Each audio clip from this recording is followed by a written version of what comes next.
र मुखबाट तिम्रो राल नचोस् है भाइ हो फेरि राल चौन चाहिँ होइन नि फेरि हामी राल चौन्तले खान्छौँ नि गाइस अह फाइनली सिस्नो डेरी हुन लाग्यो अब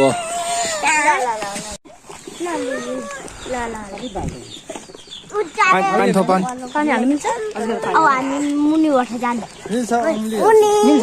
मुनिबाट जानु बिस्तारै लिएर जाऊ ल आमैले चाहिँ सिस्नो फ्रिकाउँदै हुनुहुन्छ च्यास्सा लाएर अब सिस्नोसँग ढेँडो पनि खाइन्छ हामी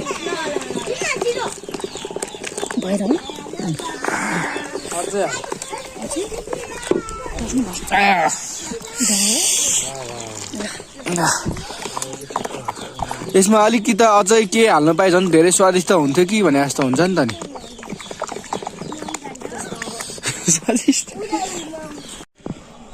फाइनली अर्ग्यानिक ढेँडो पाकिसकेको छ गाइस होइन अर्ग्यानिक ढेँडो साथमा हामी उपस्थित भइसकेको छु आजको बिहानीको सुरुवात भनेको आफ्नै करेसा बारीमा मकै फलेर उत्पादन गरेर घट्टोमा लगेर पिनेर हुन्छ नि गाइस पिनेर ल्याएर अब हामी केही समयपछि फेरि पाकेर पनि ग्वाम ग्वाम खाने नै छु तपाईँहरूको माझमा होइन अनि लास्टै मिठो हुन्छ होला है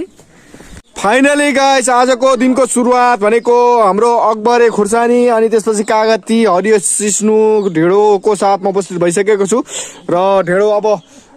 म खानु लागेको छु है भिडियोमा देखाइरहेको छु अब तपाईँहरूलाई कसरी खाएर देखाउँछु भन्ने कुरो अब तपाईँहरू आफै हेर्नु होला म चाहिँ देखाउँछु तपाईँहरू चाहिँ हेर्नु होला खाए ल यो चाहिँ यसरी खानुपर्छ कि ढेँडो तिमीले जान्दै जाने यो निचाने पहिला होइन यसलाई डेरा चाहिँ खानु क्या अनि यसो झुवाइँ निचाने है अनि खुर्सानीलाई अलिकति चुडाले खानुपर्छ अरे कि यो चाहिँ फेरि ल जोरले खाएर मिठो मिठो मिठो अर्ग्यानिक लोकल खोर्सानी लोकल ढेँडो लोकल सिस्नो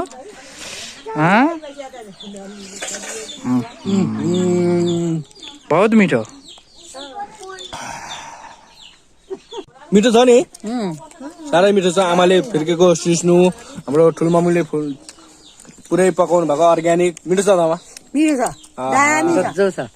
मिठो भएछ ल मिठो मिठो मिठो सर कसरी खानुपर्छ देखाउनु त ओहो अरे अर्ग्यानिक मुलाको अचार है चमा कसरी खानुपर्छ भने यसरी सिस्नु चाहिँ यसरी पिउनुपर्छ